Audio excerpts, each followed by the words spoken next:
From the class of 1986 in the sport of men's basketball, Ken Berry. He was immediately a force to be reckoned with. A somewhat unorthodox scorer. His form was never textbook perfect, it just the ball got into the hoop. And that was very confusing to other teams. You think that you had him and you didn't have him. Ken could shoot consistently, I think, sideways. If he was tripped and he was horizontal to the floor, he still could find a way to adjust his shot and get it in. We had 87 wins. We only lost 15 games in 4 years. We beat Yale in their gym, and that's the last time that Yale ever played Trinity because there was no incentive for them to be in a competitive game with a Division III school. Ken brought his best game at every moment. And I think that, apart from some of the scoring accolades, that's what all Americans are about. You bring your best game every game.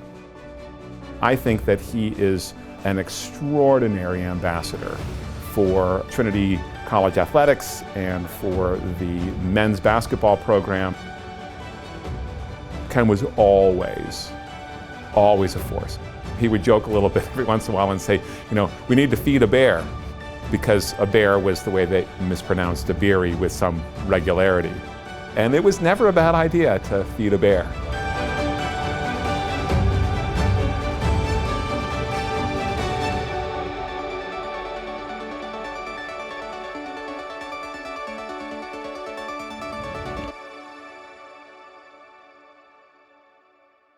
From the class of 1991 in the sport of women's rowing, Christine Smith-Collins. Good athletes make good rowers, especially if they have a background of endurance. It was pretty clear to me she had some natural talent from previous athletic experience. Christine's team, they were very good in the finals at the Dad Vale, consistently medaling. We have an indoor rowing racer, and as a sophomore, she spun a really good score. My input was, you ought to try out for the national team, and she did. The step from Division III athletics to international competition is a significant step. It's a little bit unusual to see Division III athletes. I would say 80% are from Division I programs. It's hard. The elite athlete generally trains twice a day, at least 10 to 12 sessions a week. I believe that Christine was self-funded most of the way, which means she had to have a job. It's a very demanding schedule. Any athlete at that level is going to win and also going to have some disappointments. Not giving up is a pretty strong trait that is definitely in Christine's repertoire.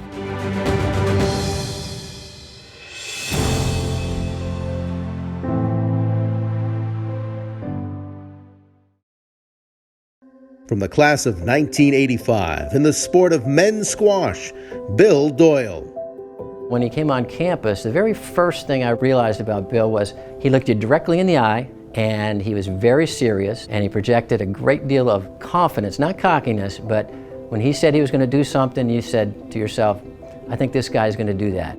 You did not beat Bill without leaving everything in that court, because he would exhaust you and he would challenge you, and when it was all over, win or lose, Bill would conduct himself as a champion. You were not going to catch Bill Doyle on a bad day or a day where he had a poor attitude, because that never happened. Bill not only was the #1 player, but he led by example, and he expected his teammates to work as hard as he did. I saw the value of having the team spirit and having the team root for each other, and there was no better fan of the other players than Bill Doyle. And that played a big role in the team's success. They were so supportive of each other. They truly had a brotherhood that is still alive today. And to me, it's a wonderful outcome of good people, good leadership, as evidenced by Bill Doyle and his friends. His reputation in the squash community was wonderful. In fact, as he became the coach at Harvard, Trinity needed to be worried about that, because Bill was going to take all those skills and all those leadership skills and his intensity and his character, and he was going to give it to the Harvard players. And I think that's really his legacy. He was a great ambassador for Trinity College and Trinity College squash.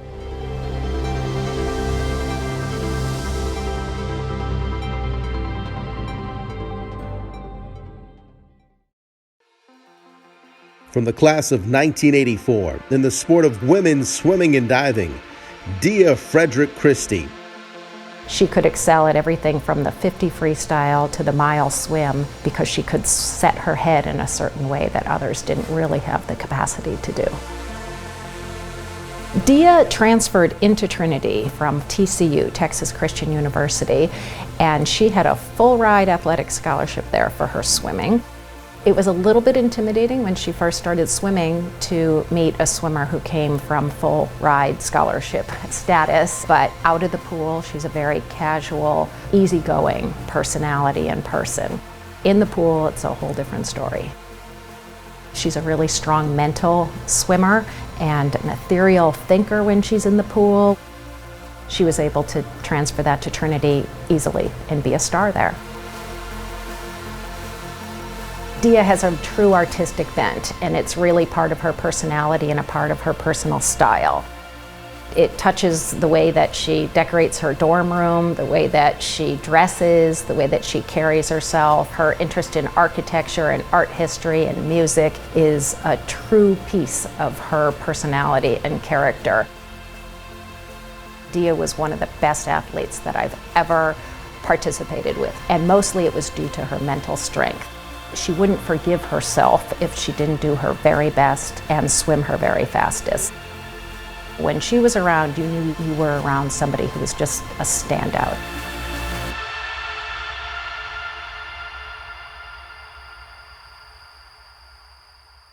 A Trinity coach in football, track and field, and men's lacrosse, and Trinity's athletic director from 1982 to 2010, Rick Hazelton. Rick was demanding, but he was very clear on his expectations of what he wanted. And the greatest thing of all that, he allowed all of us as coaches to coach in our own individual styles. The whole time he was here, he also had a passion for inner city youth, and what better place than Hartford. Rick was very involved in the National Youth Sports Program that was basically a summer camp for Hartford youth. When he took over, it was just a constant evolution of women's sports, constantly looking for the next women's sport that we could add. Not only just add, have a qualified coach, have the facilities, have the equipment, have a competitive schedule. Rick was part of that steady growth of women's sports. Ann and Rick had 3 sons, Tad, Jim, and Alex. All 3 played lacrosse, and I think they were all destined to come to Trinity. Rick, by that time, was our athletic director and had given up the role of coaching, but decided he wanted to get a little more active on the sidelines, and so he volunteered as a lacrosse coach, and I think the 3 boys enjoyed it. Rick and Ann still travel all over the East Coast to go to games. One of the critical things for us as head coaches was his door was always open. He always stopped what he was doing and listened. We never felt like we worked for him. We always felt like we worked with him. He was part of our teams, and we were lucky to have him when we did.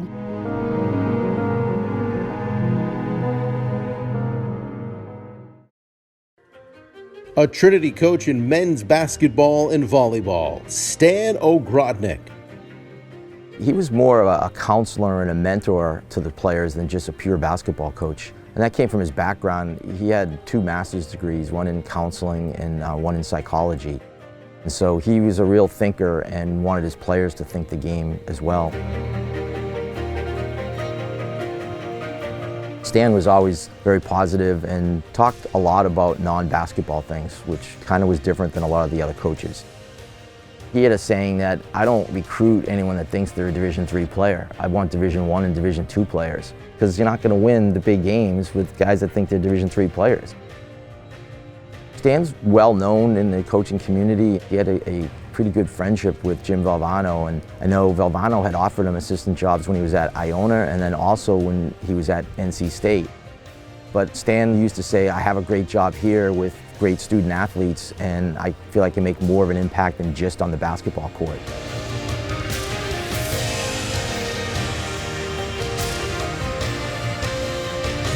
We had won the ECAC several years in a row, and so he started to schedule games against Division I, Division II opponents to try to create some challenges and some big games for us. And one was we were playing Yale. We were in the game, and the game's very close at the end of the game, and Stan feels like he's not getting the calls that he should be getting in the game, and he's screaming at the ref, "Don't you think for 1 second that we're just happy to be here because we're Division III? We're here to win this blank game. Get out of our way." And we ended up winning the game in overtime.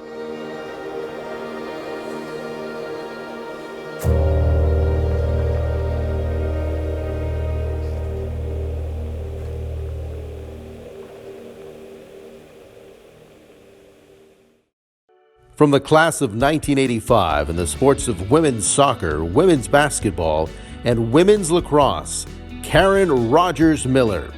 I watched her first year at Trinity play soccer and basketball. She came to my office and said she wanted to try out for lacrosse. I believe a sport she had never played. And I remember feeling a little awkward about it because here was this incredible athlete who probably wasn't going to make my team. And I couldn't have been more wrong. She earned a starting position, and she never sat on the bench for 4 years and was captain her senior year and MVP. Whether it was with her feet or with her hands or in a stick, she could carry the ball, scan the field, read the defense, and make profound decision-making, which was 99% accurate. Karen is, and still is, one of those rare and gifted athletes who is as humble as she is talented. She was MVP of each one of her teams. She was MVP numerous times of tournaments. She was captain of soccer and lacrosse her senior year and captain of basketball her sophomore, junior, and senior year. When does that ever happen? She was part of the 1980s group, a little more than 10 years after we had gone co-ed. Thanks to the contributions of athletes like Karen, women's sports just took off.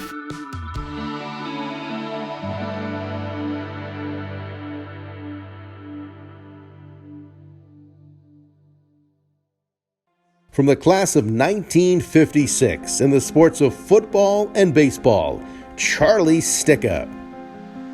Charlie, for me, it was a once in a lifetime.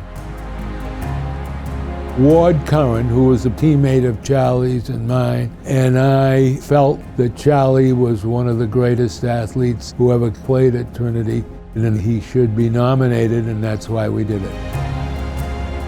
Every single minute that Charlie was playing, it was at 100%. He was so quick, and he was big, and he was strong. Offensively, he was a fullback, and defensively, he was a linebacker. As the coach of Notre Dame said, he's even a better linebacker, and that's where I'd love to have him, and the pros would love to have him. In that article, Frank Leahy picked out a handful of small college players that should be in the pros, and that Charlie was the leading one. And he said, I wanted him to come to Notre Dame, but he'd already gone to Trinity. A lot of people used to ask Charlie, do you wish you'd gone to Notre Dame? Do you ever think of it?